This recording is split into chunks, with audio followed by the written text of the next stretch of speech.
Welcome to Picks with the Professor, the show where a Rio statistics professor and his friends give you sports betting tips. I'm your host, Professor Size, in this episode of Major League Baseball picks on the prices that make for good bets. Using the predictive mathematical model I have built known as Sideline for games scheduled to be played on Friday, August 11th, 2023. In case you're new here, check out the webpage on the banner. It's www.pickswiththeprofessor.com/new for some explanations of community rules. If you're interested in more than what we offer here, going to cover 3 games today. Got you covered with the A-plus play of the day. Didn't get the winner yesterday, but I think now 8-2 in the month of August here.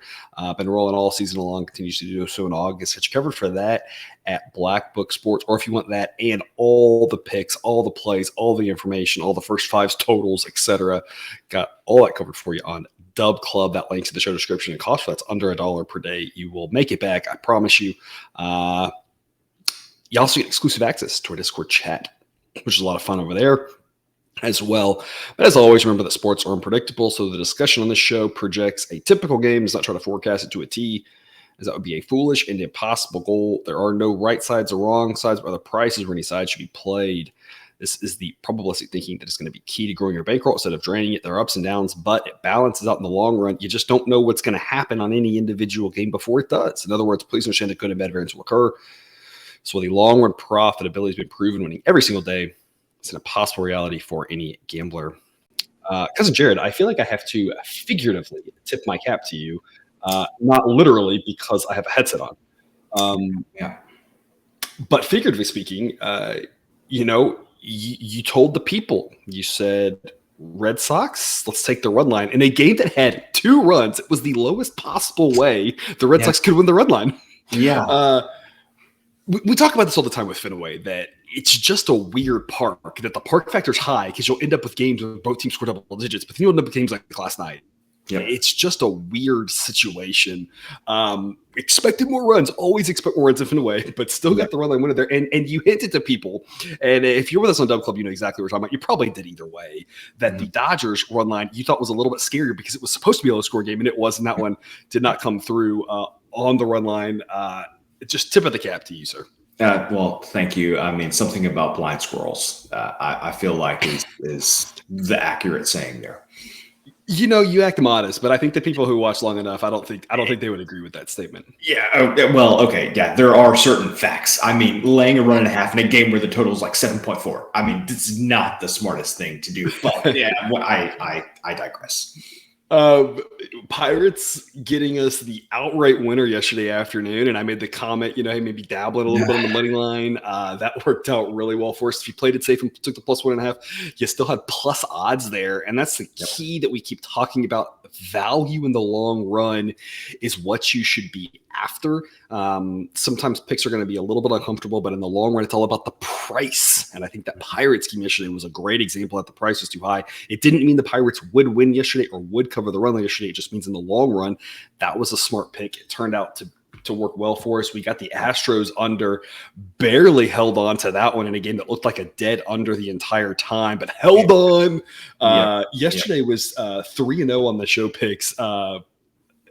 Holding your breath for a lot of it, especially for the first few innings of the Pirates game too, and even got an easy winner with the total of the day. That is 4-0 this week. They've been rocking as well. Those are for free over on TikTok and Instagram. Cousin Jared, a lot of good things about yesterday. Yeah, it was a very, very good day. And again, some of them closer than they had to be, like maybe the Astros under, and then I thought sweaty at the end. Yeah, and then for sure I thought there was going to be some way the Red Sox were going to win that game like 2-1 or something like that. So yeah, definitely holding our breath at times yesterday. But yeah, it ended up being a really good day. Yeah, only downfall yesterday. Play the day lost, but again, that's been really good. All season and on August it happens. And when you get all the other winners, it kind of offsets that, so it's not a big deal. We've got a good Friday slate for you here, but before we get to it, some quick reminders. Please hit that like button if you're on YouTube. Also, if you aren't yet, please consider subscribing or following. It's free. If you turn on notifications, you won't miss any of the MLB, college basketball, college football, or coming this fall NFL content. this channel provides. You can see how the picks, I scale them in the Google sheet. Again, I'm always looking at adding up to a certain unit amount. It's got season results, all sorts of other goodies. But as always, with the scaling with the picks, take what you like and leave the rest. Because you're going to start off here at 7:05 p.m. Back to the Pirates, who were so good to us yesterday. A nice night in Pittsburgh, around 80 degrees to start, mid-70s to close. Winds will be a little bit out, a little bit in, a little bit all over the place. Only at 5 miles an hour, not going to affect things too much. Andrew Abbott, who's been fantastic, but my goodness, the underlying metrics are just waiting for his downfall. 2.93 ERA, but the FIP, XFIP, etc., all more like the mid-fours. Johan Oviedo for the Pirates, model thinks is about the same type of pitcher, even though his ERA is a full run higher. His underlying metrics look very similar to Abbott's. So according to Sideline, very similar matchup on the pitchers. The Reds, because Jared, the Reds have been the most confusing team to me all season. They're bad, and then they're good, and then they're bad, and they're good. And I don't know what they're doing ever. Maybe there's a Reds fan who's figured them out. Personally, I have not figured them out. We're going to be on the Pirates on this one at plus 107. You know, all about the price here at plus odds. Current price is even money as of this morning. So we locked this in at about 7 cents cheaper here the night before, again on Dub Club, giving that information out. Model says the Pirates have a 54% chance of winning. Basically a coin toss game, giving the Pirates the edge because of the home field. That's what Sideline says. So when you look at this, I kind of have to agree. Maybe Abbott's a little bit better pitcher, but the Pirates bullpen's a little bit better. Offenses both questionable. Pirates offense improving, getting a little healthier, getting some of the young guys up. Reds offense we thought was a little bit better, but has definitely had some struggles. Really, who the heck knows? To me, this is about the plus 107. A grade threshold is even money. It is even money. So right now you're getting barely in at the A grade. Last time we locked this in, it was a pretty easy A grade. Cousin, why did you like this one as one of your favorite picks of the day? Well, so I agree. This feels like a 50-50 game. And I think what your comments about the Reds kind of reinforce that. Is what do you really know? You don't really know what you're going to get night to night with the Reds. And so this felt like a 50-50 game to me. Getting plus odds felt good. But also, as much as I like to come on here and give statistics about like how you shouldn't lay a run and a half in a game where the total is 7.4, but also sometimes I just like to say, the Pirates have been good to us. They took 3 out of 4 if you were playing the run line, or 2 out of 4 playing straight up against the Braves. And so it just seems like, man, that I think that can continue against the Reds. I think the Pirates are hot right now. So let's just kind of play the hot hand while they're playing well. And again, toss-up game plus 107. Sign me up. Yeah, and then 2 out of 4 on the money line there at big plus odds. So if you played them on the money line, even though you only went 2 and 2, you made a lot of money on the run line. 3 out of 4, you made a lot of money. So you did really well against a really good Braves team. Total in this game is set at 9. Model says 9. So Model says spot on. So is there any direction you would lean off of that based off of pitchers, offenses, anything like that? Or is it just like, I have no idea and I don't want to say anything? No, I think this goes back to what we just said about the Reds. What's their offense going to do night to night? And like when you're playing in Cincinnati in the summer, you're like, oh, that's great. Well, that's not the case here. And so I don't really just have like a default. Oh yeah, go over. Pittsburgh doesn't play the same. So no feeling one way or the other here. Yeah. Looking at the ratings here, if I had to lean one way or the other, my thought personally would be under. I think both pitchers are decent. I'm just not sold on either offense. So I kind of think this is a shade high, but the model says 9, so I hate going against them. Saying something that the model doesn't really agree with. But if I had to play it, I probably would go under. But it's not really obviously the strongest edge here, though. Pirates pretty smart investment to kick off your Friday night. 8:10 p.m. Eastern. Angels at the Astros. I saw the graphic watching this game yesterday. Reed Detmer's pitching, and my dad and I watched was like, oh, love me a good lefty against the Astros. That's obviously something we've talked a lot about. The Astros offense really good, even better against lefties. 2 lefties in the lineup that can really hit lefties very, very well, and the rest are just all righties at this point, and that bodes well against lefties. They've done well against lefties all season, it seems like, and they project to do extremely well. One of the better offenses against lefties in baseball. Angels offense at this point, still not completely healthy. You still got a couple guys out. Of course, obviously the big one being Trout, rates just above average. Obviously, the Angels bullpen, even with a couple of additions at the deadline, it still rates really bad. Astros bullpen, I cannot believe this. Astros bullpen now rates below league average. That blows my mind. Yeah, it's mostly the same guys, and my dad and Astros fans, we talked about this a lot. It's crazy because we've come to expect such good things from the Astros bullpen. Yeah, a little bit overuse, a little bit who knows, a little bit of just bad variance, bad luck, bad whatever it is, overwork, who knows. But I mean, they have not been that good. But it gets compared to the Angels, at least it's better. Justin Verlander making his home re-debut. For the Astros, pitched really well lately. Underlying metrics for Verlander a little bit concerning this year. He has not struck out guys quite like he has in the past. That high fastball that gets strikeouts was getting hit around early in the season. He's lowered his location on that, brought it down a little bit more in the zone here in his last 10-ish starts, and that's what's gotten him more outs because guys are grounding out. So he's kind of lost a little bit of that strikeout, but he's kind of been crafty enough to continue to get out. So that's something that I think is interesting to keep an eye on. We don't really know. Small sample size. Is this luck? Is this the end of it for Verlander? Or is he, not is he a smart pitcher? We know he's a smart pitcher.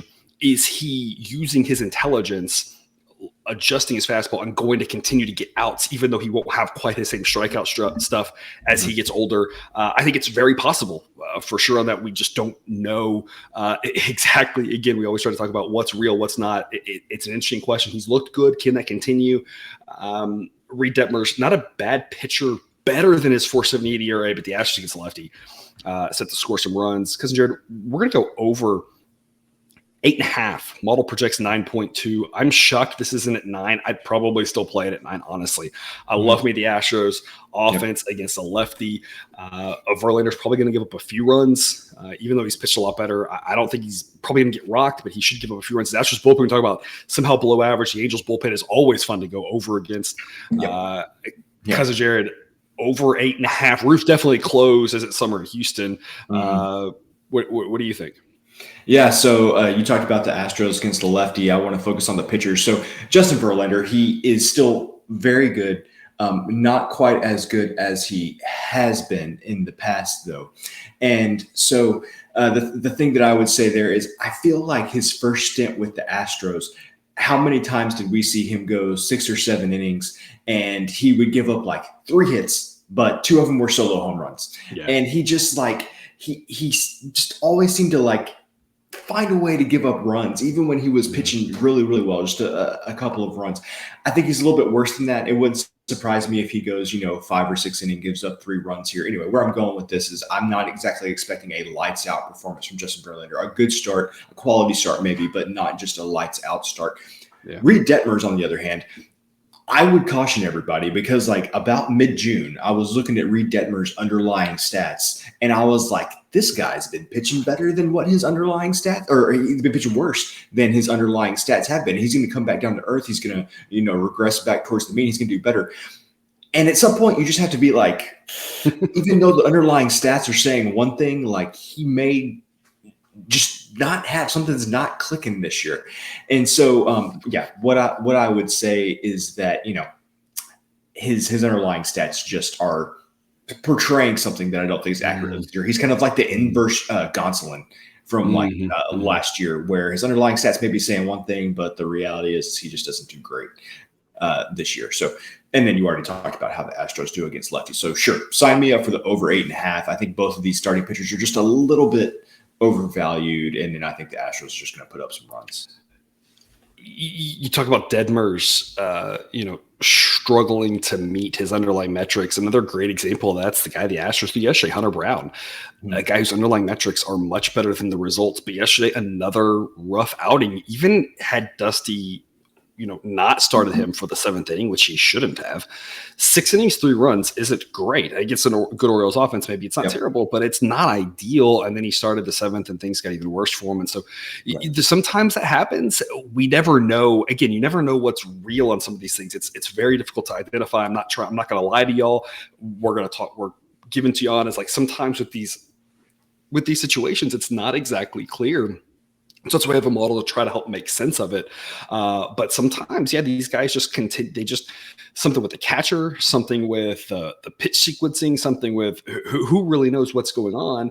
And if a guy like that, continues to struggle against a a really good Astros offense, then it could be very similar to what the Orioles did yesterday against Hunter Brown, where they were able to put up 5 runs off of them. And that, thankfully, we still got the under, partially because it was at 9.5. And I think that's the biggest difference, is that yesterday we had the under at 9.5. Today we've got the over at 8.5, which makes that 9 being the most common outcome in baseball, especially with the less dead ball. And we saw it yesterday land at 9. This one could land right at 9 too.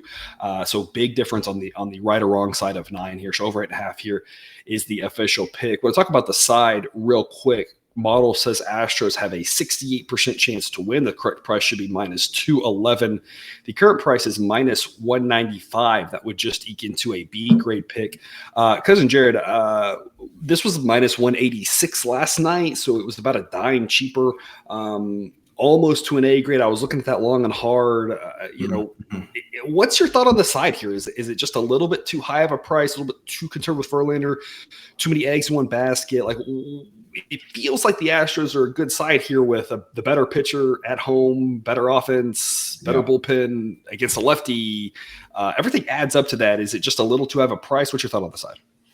I definitely lean the Astros in this game for sure. I think a B grade is fine. Of all of the B grades that we have right now, this is definitely my favorite. That's the way I would put it. So in your parlance, I would say this is a B plus in my book, or a B plus plus. Even though the numbers might just say it's a B grade, I would definitely give it like a B plus if you're looking to deviate from the A grades a little bit.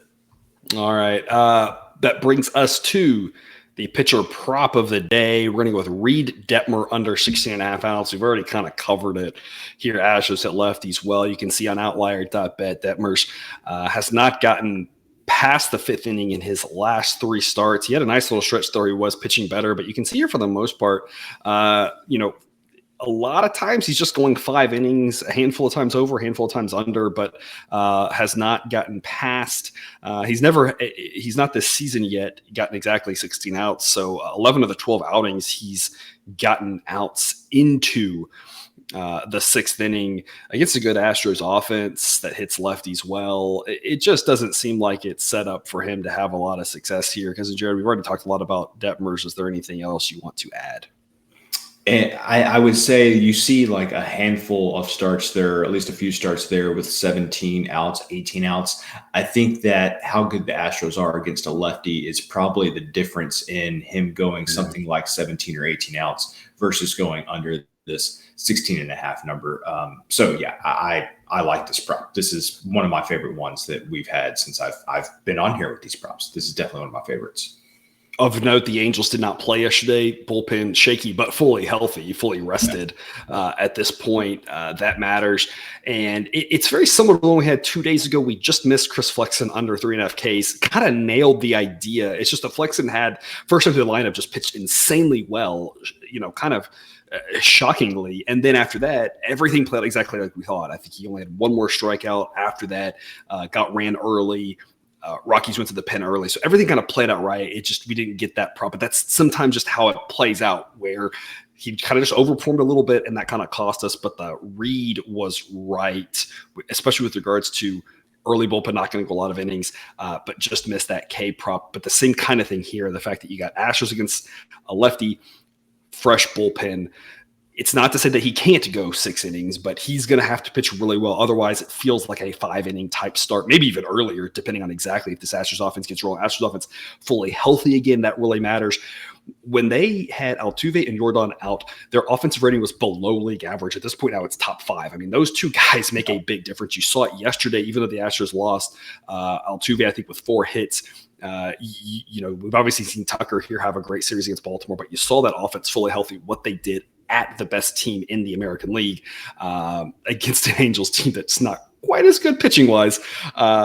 It should lead to some good things, and that leads this to being a pretty strong play. If you are looking to see all of the metrics, analytics, plus expected value plays, etc., Outlier.bet/professor is the place to go. Get you a 7-day free trial to check out all their goodies. Link in the show description if you're interested. And of course, also, if you aren't playing daily fantasy at Thrive Fantasy, can get you some free sign-up money. New users get a 100% instant first deposit match. It's $250 using the promo code SIDES, or again, the link in the show description. Cousin Jared, that will take us to our last game of the day, the late one here. Rockies, the Dodgers, 10:10 p.m. Eastern. Not quite as much of a mismatch as yesterday, with Clayton Kershaw coming back, looking as good as always, it seems like, for him. Lance Lynn tonight, not as bad as that 6.11 ERA for Lynn. I caution you on that one. The underlying metrics suggest his ERA should be around 4. Is there a chance that he pitches better, just looks better because he's with a more competent organization? Absolutely, that's possible. Could it be that he just, the bad luck finishes up and balances back out? Absolutely. Could it be he is a little more excited to pitch for a winner? A lot of things are on the table, but I think there's a lot of things to expect Lynn to do better here with his Dodgers, sent to the White Sox. Early on, I kind of think we've already seen that a little bit. Austin Gomber for the Rockies. Not a bad pitcher by any stretch of the imagination. It's just, average to below average. And when you're going up against this Dodgers offense, that tends to lead to bad things. It didn't quite yesterday. The Dodgers only got 2 runs. That's going to happen on occasion. But for the most part, this Dodgers offense, you don't expect to hold them down all the time. This Rockies offense is putrid. I mean, there's really no other way to put it. We're going to be the Dodgers at -1 implied.